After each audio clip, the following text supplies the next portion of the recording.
for another stream. So, obviously, heard some news today. Obviously about Giovanni Quenda, which I'm going to touch on, and some comments from Rafael Varane as well. Obviously, Rafael Varane done an interview, and a lot of these comments that he said, you know, I for one, um, I kind of predicted this anyway. You could tell in regards to what he said about Ten Hag. Um, there was a breakdown in communication. There was a breakdown in respect there as well. And again, I know people are gonna have their mixed views, but I could. It's. I think a lot of people, if you're really switched on, you would have seen that there was issues there anyway. And obviously, I'm gonna touch on some of the things that he did say.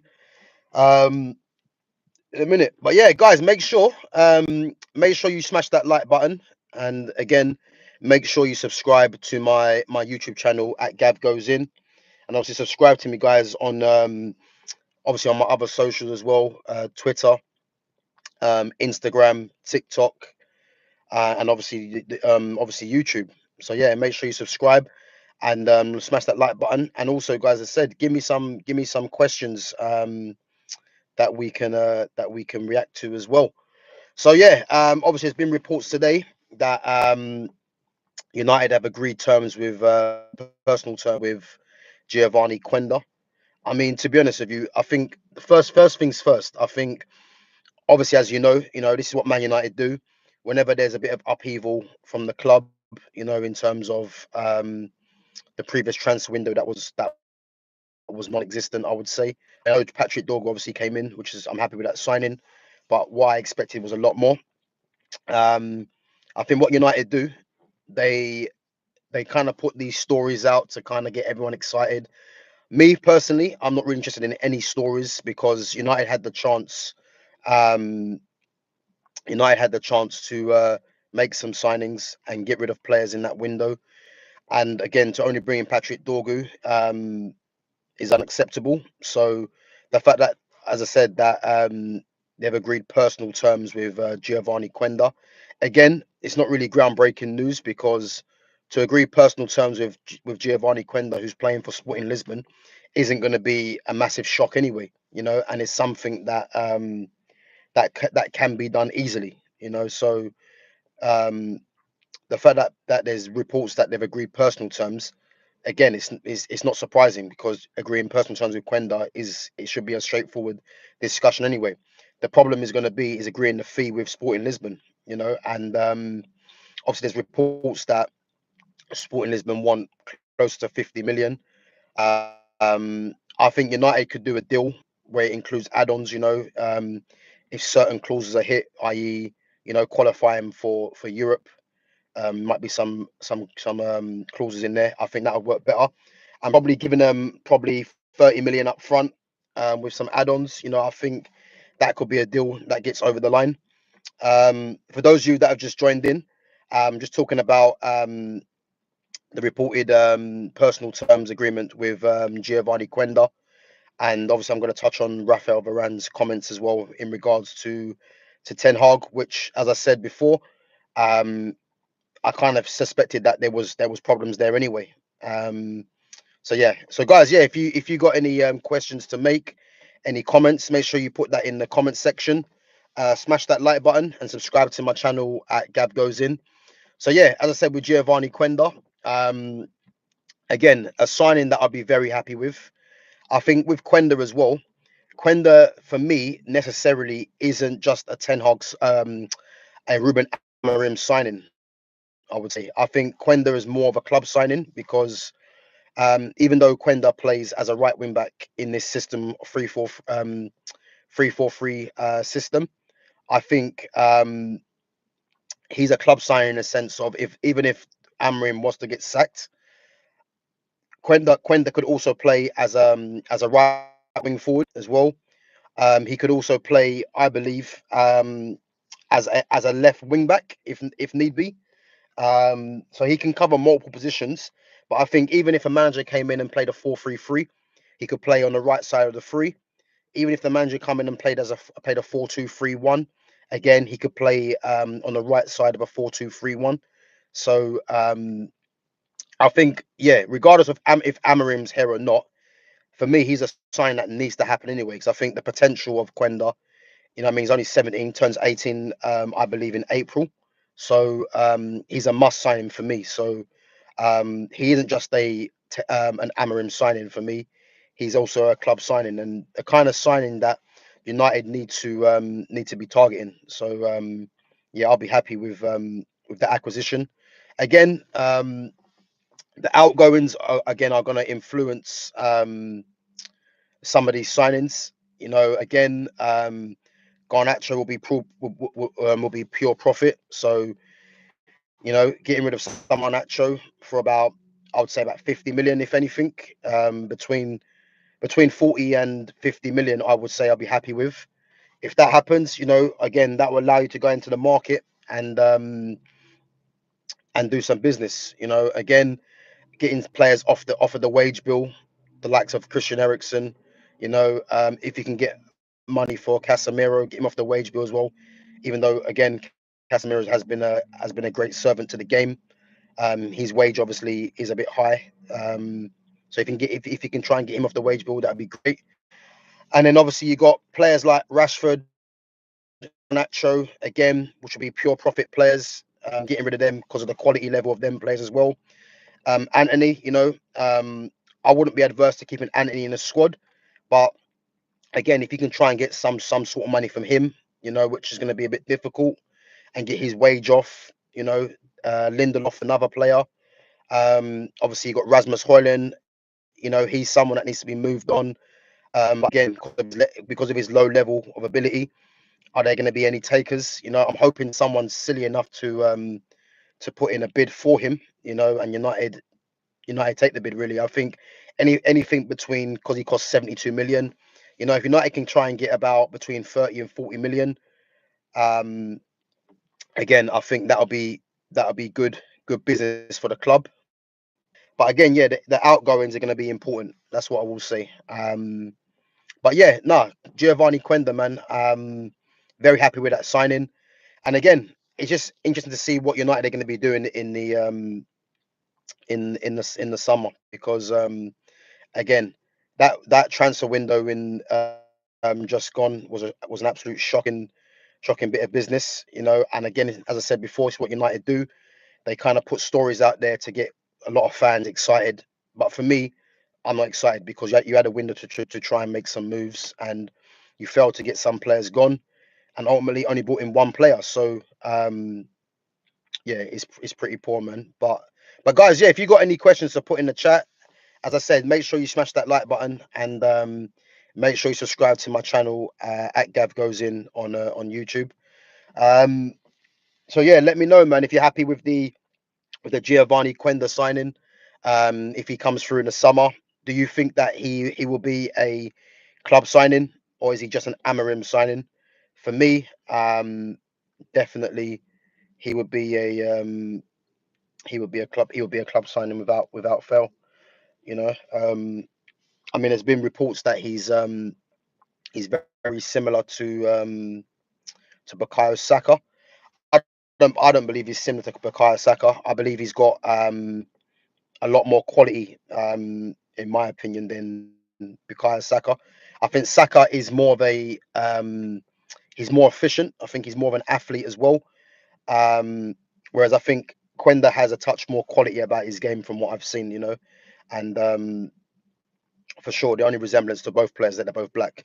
Let's be honest. But yeah, I'll be very happy with that signing. And I think if United don't go and get Quenda, um, then I believe he goes to like a Barcelona.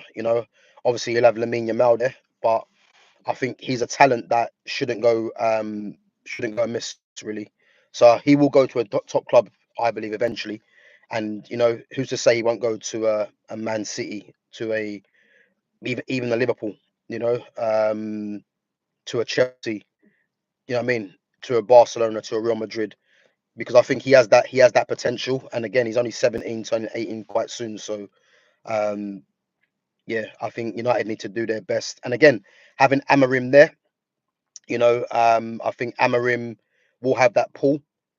So hopefully, Obviously I want Amram to stay, but I'm not entirely convinced with Amram, as I've been saying before. So I think if he can pull some strings to get Quenda there, then by all means. But I'm just hoping that even if Amram isn't there, Quenda does think he sees his future at United, because I said he will be a great acquisition. And if United are going to play this 3-4-3 system, having Quenda and Dorgu as the two wing backs again, that is something to look forward to. And then it just means that getting um, the rest of the team sorted out really. So I'll be very happy with that. On Ruben Amorim, again, it's going to be a crucial next next 4 games for Amorim. It's going to be a crucial 3-4 games for him. Starting with Everton, as I said yesterday, I think this is going to be a tough game for United again away to Everton, and Amorim's under pressure. I think if Amorim can come out of there without a defeat, it might buy him some more time. But if he gets beat, then I'll be he needs to be worried. Big up you, Shabazz, man. Yeah, appreciate your comments, you, Shabazz, man. Don't forget to subscribe to my channel. Don't forget to smash that like button as well. Um, Guys, I said if you got any questions, man, that you wanna find out. Obviously, I'm a Man United fan. Obviously, I've got previous experience as well in playing. As well. I've had a lot of experiences in football. So, if there's anything you want to know, guys, just smash that in the chat, and yeah, let me know what team you guys support. Um, and yeah, but yeah, no, big up for your comments. Just gonna go through some of the comments from Raphael Varane. Obviously, Raphael Varane done an interview. And some of the things I've heard and seen, you know. Um, um, so yeah, so big up the Chandy 98. What's under that hat? Yeah, well done, Chandy, man. Let's just say it's hair. You know what I mean? But yeah, just gonna go through Raphael Varane's comments. Big up MXTB. Yeah, big up as well, man. Guys, make sure smash that like button. And yeah, make sure you subscribe to my channel at Gav Goes In. So Raphael Varane, some of the comments, I should go through them. So he said in regards to him and Ten Hag, it was very intense at times. Sometimes he made an effort to listen to the players' feedback. Sometimes he made decisions without listening to the players' feelings. So there were ups and downs. It was complicated at times. Now, I think some people, have a bit of a difference in terms of opinions on this. Um, yeah, I do. Big up MXTB. Do I go to the gym? Yeah, I do, man. I'm a personal trainer as well, qualified personal trainer, and yeah, obviously I just attend the gym, man. It needs to be done. Good for mental health and obviously good for your well-being, man. So yeah, it has to be done. But yeah, so just going back onto the comments from Varane. Um, Again, some people think that you know why are why do managers need to listen to players and etc. For me, what I would say is that, especially in this era of football, a lot of these managers seem to think that they are more important than the players. You know, and again, managers are in place to be in control of the ship. You would say, yeah. But what I would say is that the players, whether people like it or not, are more important than the manager, because when things go wrong, the manager is the one that's being looked at, because again, the manager's coming in as the coach, as the manager, to get the best out of the players. So if you haven't got a good relationship with your players, that's only going to fall back onto the manager. You know, people can moan at players all they want, and again, a lot of players just ain't good enough.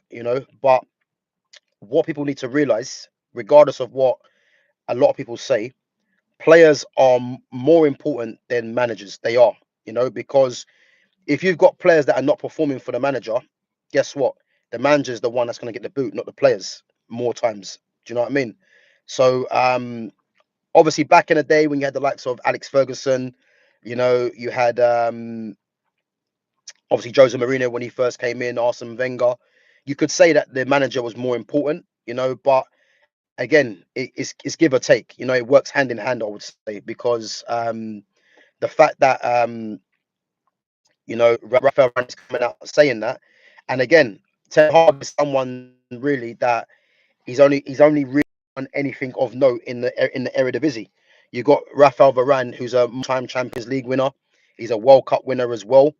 And obviously, if he's got experience in winning stuff, where Ten Hag, let's be honest, hasn't won nothing major with, especially with, I mean, with Ajax, he won the Eredivisie, but then again, there's a lot of managers that have won Eredivisie with Ajax.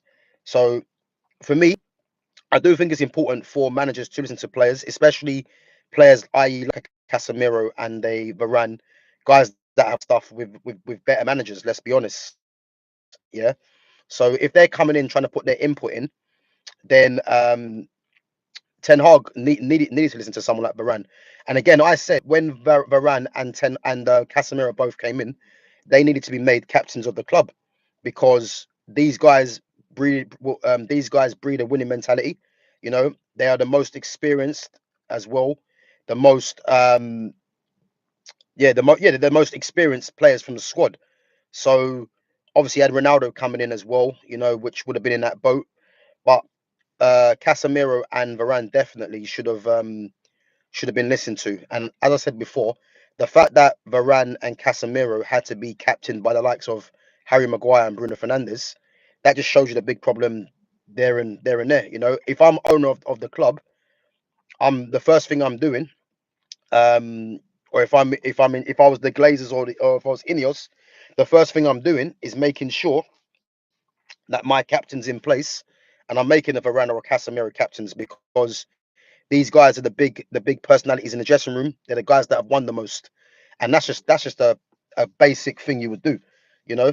So go back into comments. So big up Chandy 98.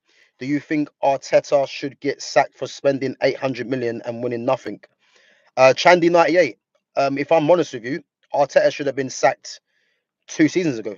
Let's be honest, because even though Arsenal now are second in the league, even though I don't believe Arsenal will finish second in the league, I believe Man City will pick them to second.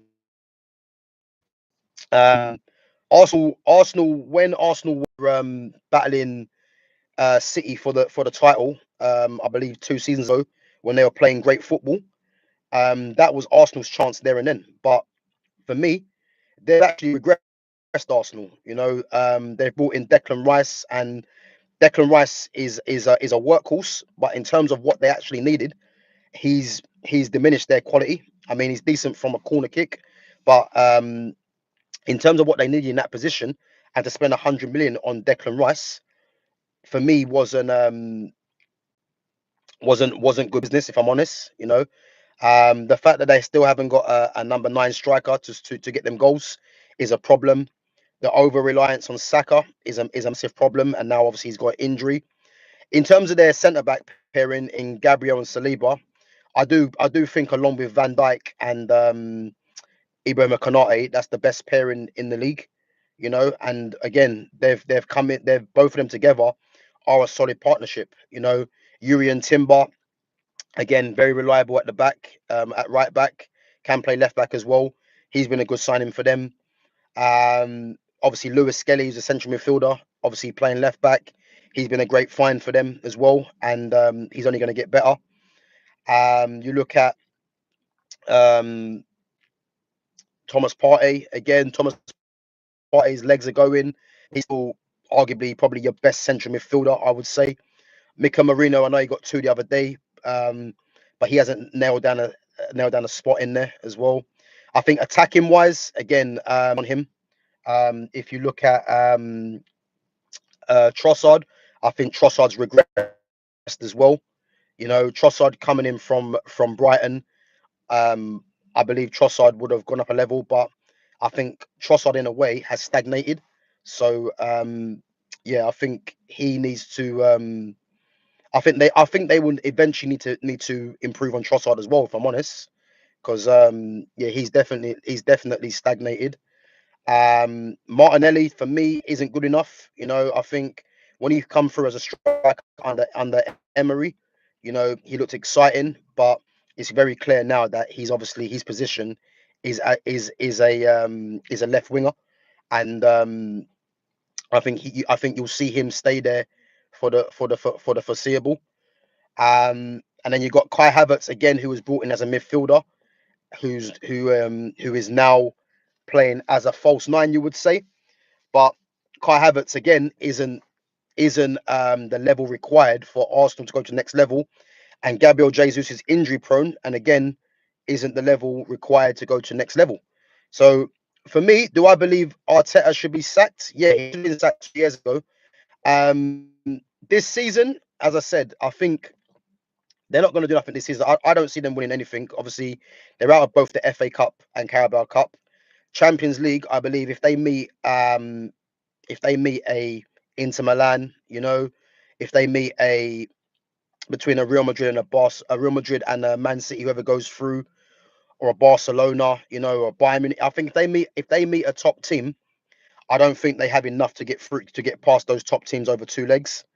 Um, and the league is Liverpool's to lose. If I'm honest with you, I do think with the acquisitions that City have made, um, I do believe City will pip Arsenal to second spot.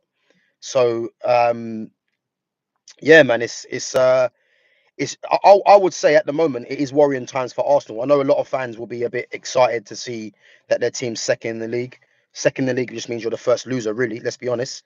But I think yeah, Arteta for me, um, I don't see him pushing this team on. If I'm honest with you, because the fact that they never made those signings in January to go and get a striker in, that's what's going to kill them now because they've got no striker at the moment.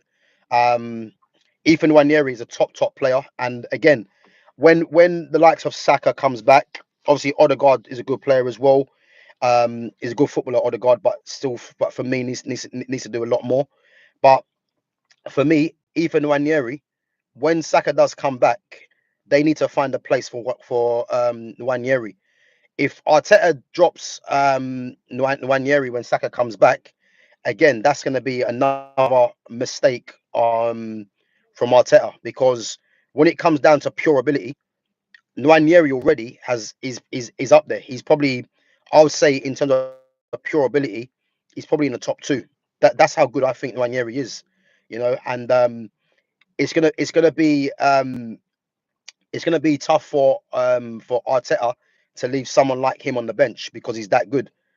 So it's going to be interesting to see what Arsenal do with Ranieri once Saka's fully fit. Once they start getting players back, and even if they start making signings for next season, because as I said, man, yeah, he's a top player, man.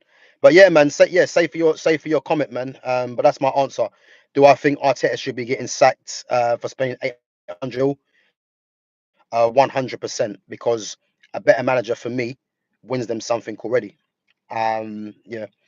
So, do I think Liverpool ownership get enough criticism regarding their lack of signings and contract renewals? Um, what I would say, I think this goes for a lot of owners. I think owners only come into question when the team ain't doing too well. So if you look at Man United, for example, the owners have always been a problem. The owners were a problem under Ferguson, and Ferguson was still winning. You know, so I think what happens is that when when the clubs ain't doing too well on the pitch, um, the owners always get the criticism. Which is a very common theme. What I would say in regards to Liverpool's ownership, um, yeah, I mean you can say obviously the lack of signings. I agree, but I look at Liverpool's makeup of Liverpool's squad. If you look at someone like Ryan Gravenberch, who is someone that I wanted United to sign even before he went to Bayern Munich. You know what I mean? When he was at Ajax, he was doing what he was doing at Ajax, what he's doing at Liverpool now. So you look at someone like Ryan Gravenberch. They got Ryan Gravenberch through the door, and now you could say he's like a new signing. Um, them signing Darwin Nunes, I think was a poor misjudgment of a signing, because even though Darwin Nunes does fit into Liverpool's philosophy of the higher press, the relentless running, I think on a quality level Darwin Nunes hasn't got it, and will they look to move him on in the summer? I don't know, but for me, they need to bring in someone of extra quality, and I think the way that you can obviously tell as well, Arne Slot doesn't really rate Darwin Nunes that highly because obviously Darwin is always on the bench, and I think he prefers Jota, who has just come back from injury as well, over Nunes, and he's been playing Luis Diaz as a false nine as well. So I think that signing for me was poor. If I look at the signings of the part, I mean, Alexis McAllister was a very good signing. He fits into their philosophy because um, he's obviously someone that is an athlete as well. I wouldn't say he's a pure athlete, but he's someone that presses as well. But he has quality in that area of the pitch. Um, yeah, I think in terms of the signings that they've made in recent times, Szoboszlai again. I'm not a big fan of Szoboszlai, but again, he's someone that is more of an athlete, and I think Liverpool again spending what 60 million, 70 million on Szoboszlai again, just like Darwin Nunes was a poor move for me, but I think Szoboszlai would fit into Jurgen Klopp system because again it's the high press, it's the relentless running. I look at him and Darwin Nunes as very similar to would work ideally in a Klopp system. But I think with Arne Slot wants more control in that midfield especially. So whether they make new recruits in the summer and replace those two, again they've made a big outlay on them. So but I think they will have takers if they was to move both of them on. But I think Slot in the summer might be looking at those two positions. I think especially to reinforce. And again, I do think the ownership will provide him with that. I do because they're doing well in the league. Obviously, top of the league, Champions League, they were top as well. I know they got beat by Plymouth in the FA Cup, but again, that was a much changed side. But yeah, I do believe that they will give him the funds. In terms of the contract renewals, again, so how it's been allowed to get those three players, who you'd arguably say you got obviously Trent coming from the youth, Van Dijk is arguably the best defender in the league, your captain as well, and then Mo Salah. Again, I'm not a massive fan of Mo Salah, but in terms of his numbers, he has to be respected, and what he offers Liverpool. Yeah, how it's been allowed to get to that position, um, again is shocking. But out of all three players, I do believe all three of them stay. Funny enough, because what I would say is that in regards to Virgil Van Dijk for me can go and play for any team in the world and start comfortably.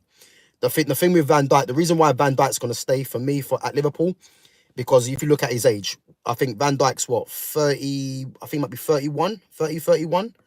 And again, he will be looking at Liverpool as one of the best teams in Europe. He's the captain. He's their talisman as well, really, in defence, and he's got the respect of the Liverpool fans.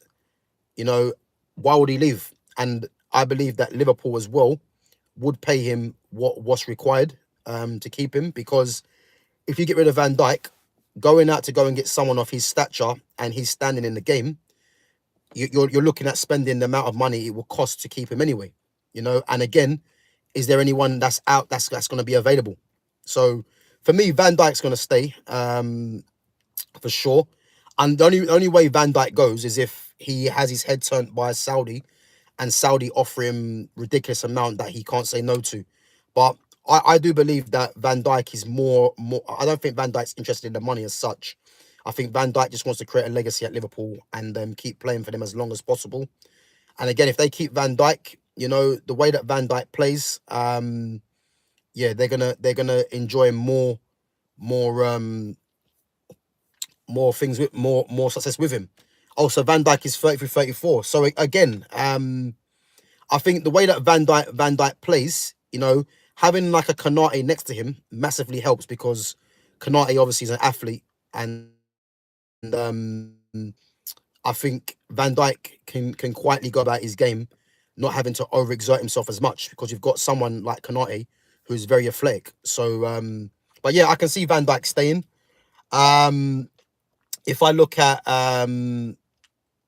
Trent again, Trent Alexander Arnold, obviously he was flirting with Real Madrid. I thought he would have gone to Real Madrid in January. Obviously, that's not happened. The reason I think Trent might stay is because is he really going to leave Liverpool on a free transfer? Because again, everyone's entitled to do what they want to do, but I think with Trent, I think he's going to face backlash if he was to leave Liverpool for nothing. So I think that I think he will come to a term. Maybe you never know. He might agree a deal where there might be a release clause for a foreign club. These things do happen. If there's a release clause of, let's say, 60 to 70 million in a new contract, you never know. He might take that up. Um, but I can't see him leaving for Liverpool on a free because I think there'd be too much backlash. And if he does, then again, like that's on him, innit? But I think obviously coming through the youth and that as well, it's going to be a bit of a wrench for Liverpool to take if he was to leave on a free. So I believe he does sign a new contract as well. And then you got Mo Salah again. If I'm Mo Salah again, I don't think Mo Salah is a great footballer. You know what I mean? So the amount of football that I've watched, I don't think Mo Salah is a great footballer. But in terms of his consistency in delivering numbers, and again providing in the big moments in games, it can't be understated because he does turn up week in, week out, when it matters with numbers, so I think that has to be respected. And in regards to what he gives Liverpool just have to give him what he wants, really, you would say, because again, there's only one player I can see possibly in world football that will suit Liverpool's system that could replace Salah, and not replace Salah's goals, but replace the kind of impact that he has on games. I say on games because there's times when Salah's a bit quiet, but in terms of the way Liverpool play, and obviously what Salah's attributes are in terms of his pace and his strength, the only player that I would say that can replace that is probably Mohamed Kudus at West Ham. So if Salah was to go and they got a Kudus in replacement, you know, that would be a good bit of business. But you would lose Salah's numbers. So it's about getting numbers from elsewhere. But if they could get rid of if Salah was to go and they was to get a Kudus in, and then they get a number 9, that is gonna score goals. Again, even though it would be hard to take for them to lose Salah, that's a way that Liverpool could replace that position. But I think really and truly, whatever Salah's asking for, he has a right to ask for, and Liverpool really have to Liverpool really have to give him that money. Really, I think the only way Salah leaves again, I don't see Salah going to a Real Madrid, a Barcelona, none of them. So I think if he was to leave the Premiership, he could only really go to them two clubs. And again, because of his age and because of what Barca and Real Madrid have in them positions, i.e. Lamine Yamal on the right, and if you look at he the thing is he could actually slot into the Real Madrid team playing on the right hand side, inverted, like doing like what Gareth Bale did. The problem there is that you've got Mbappe and Vinicius Junior already there, and again, just how I mentioned how certain things don't work in terms of you couldn't have a front three of Erling Haaland, Marcus Rashford, and Mo Salah because all three players will want to be the star player. It's the same thing at Real Madrid. If Salah was to go there with Vinicius Junior and Mbappe, um, all three of them would want to be the star and be the main source of goals, really. So that wouldn't work. And obviously, Rodrigo for me is a top player. Actually plays on the left and adds more balance to that Real Madrid front line, but he's having to play out of position on the right. So I don't see Salah going to Real Madrid. So you're only looking at Saudi again, and obviously there's been reports what Saudi want to offer him. Um, it just depends what Salah wants to do, really. If Salah feels that his time is done at Liverpool. You know, he's won everything possible. And it could be a good swan song for him as well, for them to win the league, and then he might bow out. Um, it depends what he wants to do. Um, but I think out of all three players, Van Dijk is the most likely to stay, and the most likely to go, I would say, is probably Mo Salah. And I say that because of what Saudi would possibly offer. And is there going to be a case where it depends what he wants to do as well? Because obviously all three players could leave on a free. But I think Trent will stay because obviously not leaving his boyhood club on a free. I think that's to happen. But yeah, man, that was a good question. So Cap'n Crunch says, like, who still watches football? Well, if you don't want to watch, man, you feel free to go. You know, you're not forced to be here. Okay, only want to have proper conversations, man. So if you don't like it, then you know where the door is, man. Later.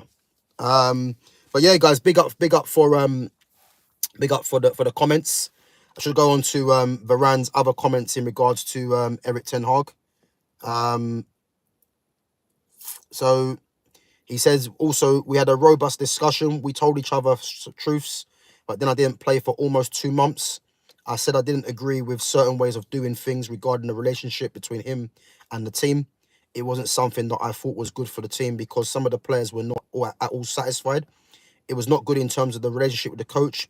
He said, okay, I hear what you said. And after that, I didn't play. Okay.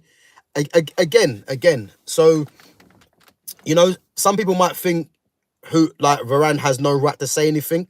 But again, you have to look at it on a side of Rafael Varane, experienced, you know, coming with Casemiro as well. These guys naturally will have their input, you know. This is why someone like Carlo Ancelotti is a top manager, because you can just tell Carlo Ancelotti has a relationship with the players where he lets them have as much input as what he does, you know. And I believe in football now, you need to have that, because the managers of the past, like your Sir Alex Ferguson's, your Jose Mourinho's, you know, probably other managers that wanted to control everything, that doesn't work now. You know, whether people like it or not, you need to have a relationship with your with your team. And if someone like Casemiro is coming to the manager saying he doesn't feel like some of these things are working, um, then yeah, there's a conversation to be had. Uh, big up Leanne Carter. Big up for coming on. But yeah, guys, make sure you smash your comments in, and make sure you subscribe to my channel at Gav Goes In, and smash that like button. So, as I said, with Varane, especially him and Casemiro coming from Real Madrid, you know, you have to remember they're coming from a big club with a winning mentality. So if they're coming in wanting to speak to the manager, and you know, feeling that certain things are not going too well, you know, this is what leaders do. You know, you hear so many people say, you know, there's not too many leaders in football.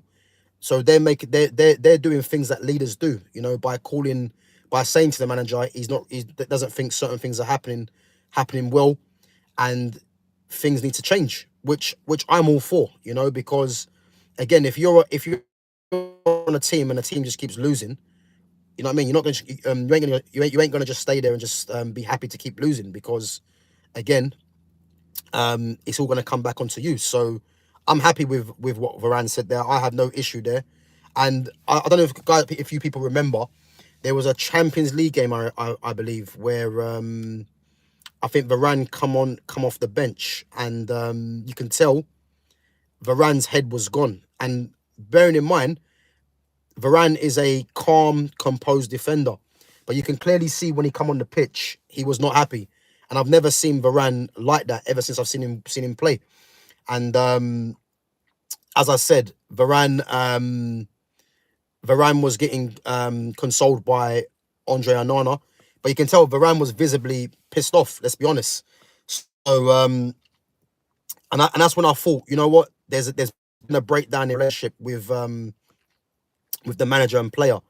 And again, if Ten Hag had any sense, he should have leaned on the likes of Varane and Casemiro, because these guys are proven winners, you know. And as I said before, the fact that he made Bruno Fernandes, Harry Maguire captains above those two, is there any surprise why these guys I wouldn't say down tools, but is there any surprise why these guys, were unhappy? And there's been rumours of fallings out with the manager. It's to be expected. And I said, like, I'm all for one, happy with his comments. I don't have any issue really with him going to the manager. Some people have their difference of opinion, but for me, I don't see any problem with it really. And also he said he wanted to gain respect through fear. Perhaps he always needed an example of a player who was alone the entire time he was at Manchester. He dealt with at least one important player on the team. He was always in conflict with certain leaders of the group. That is his way of managing. So again, the fact that Varane has said he wanted to gain fear through gain respect through fear. I mean, it'd be interesting to see what player that was. I mean, obviously, there's been a public fallout with Jadon Sancho, who again, I stick to this. I still stick to this day. The manager calling out Jadon Sancho in public didn't need to be done, because it's off the back of United losing the game, and the fact that he can do that, was unnecessary for me. And I think that this player who Varane's actually talking about, again, it would be interesting to see who he's actually referring to, because if Ten Hag was trying to gain respect by doing that, quite quickly you'll lose respect if players are clocking onto these kind of things. So and obviously again with Ten Hag, he had his certain favourites as well, which always seem to play. And obviously again you can clearly tell the ones that were in conflict with him. Varane definitely, as he said. Definitely Jadon Sancho, Casemiro. I believe Anthony Martial might have been one of them. Maybe Rashford. You know, and it's funny how all the players that I've mentioned are were all the best players at the club. So that tells you in itself, innit? That tells you in itself. And yeah, as I said, I don't have any issue with what with what Varane has said. And again, I have issue with the last few managers United have had, Ten Hag, and at the moment Amorim, because it's very funny how is it the most experienced players, the winners, are seemingly falling out with the managers who, let's be honest with you, haven't really done nothing in the game. You had Casemiro and Varane have both fell out with Varane fell out with Ten Hag. Casemiro Casemiro fell out as obviously fallen out with Amorim. So again, it's very funny that, innit? The better players, the more experienced ones, the winners, are falling out the managers. I look at the managers and think there's a problem there. So Geordie BMW says no one watches football, mate, except for your kind. Geordie BMW, man. What I would say to you, is that you're watching me. Do something with your life rather than coming in there chatting nonsense.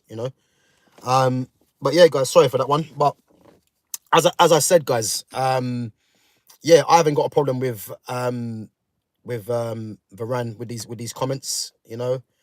And yeah, I think even now, I think there will still be some players that are unhappy really at the club. But again, it's all on Amorim at the moment, because Amorim needs to prove that he's a good coach. Because all this nonsense about he hasn't got his players, like, I've never heard so much nonsense in my life. At the end of the day, you're a coach. You're meant to be a top coach. Come in and coach these players and make them better. I can't see not one player that's been improved. And this is why I thought he came in. So all this, he needs to get his own players. That's just a cop out and an excuse for the manager. At the end of the day, Amorim, we all thought he came in to do. That's a fact. And he needs to change it around quickly, because as I said to you before, these next few games are crucial for I believe for his career, because if he comes out with of these 3 games, I'll say 4 games, because I'm going to put the FA Cup in there as well, the Man United Fulham FA Cup. If he comes out with these 4 games, and I'll be honest with you, let's just say all four of them games they don't get the wins in them games, you can't keep him. He has to go. Um, whether they bring in a caretaker or whoever, it's unacceptable because those next four games, there has to be there has to be some results there. I don't give a damn what players are out. You know, you have to make it work because there's no excuse for United to come out of games. Everton in this row, Everton, Ipswich, Fulham, FA Cup game, and Arsenal. There'll be no excuse if he comes out of this period with no wins, and possibly there's no way you can keep him after that. Um, so yeah, he needs to obviously be focused on results. You know, again, we all know about the injury, but I do believe that there is players that should be playing. You know, there's little tweaks that you can do, and this is all that needs to be asked for, really. You know, and if I can see United coming out of this period, you know, some decent football. He's playing the correct players. You know, he's making subs because these subs have been shocking. And they're winning games again. Like, this is how you buy time. You don't just buy time because you haven't got your players, or we know these players ain't good enough. But I can tell you one thing. There's other managers that would have got something out of these players, you know. So there's no excuse, you know. There's a lot more that Amrim can be doing, and again, if he comes out of this period without any positive results, he should be sacked. You know what I mean? And he'll be under pressure. So we'll have to wait and see. But but yeah, guys, thank for coming on. Make sure you subscribe to the channel at Gav Goes In. Obviously on YouTube, on Twitter, on Instagram, and on TikTok. And yeah, guys, make sure you smash that like button as well. Obviously helps with the algorithms to reach out to more people. And as I said, guys, if you've got any questions, anything you want to ask, you know, let me know what team you guys support as well. Be sure to throw that into the chat as well. And I'm gonna be back. So obviously I'm gonna be back on well, no, so it's actually my channel next. So I'm gonna have Elite Baller back on possibly either Sunday after the game, or probably next Monday. We'll have to wait and see. I'll organize it with him. So probably back on my channel for that one. But I might do a watch along, guys. I might do a watch along for the Man United and Everton game on Sunday. So yeah, if you guys are interested, man, obviously I'll put the link in the description in the channel. So yeah, guys, if you want to come through and do a little watch along for the Everton Man United game, it's a must win game. Yeah, feel free to come through. And I said, guys, yeah, give me some of your questions, man. Let me know. But yeah, safe for coming on. Smash that like button, subscribe to my channel, and I'll catch you guys in a bit. Take it easy.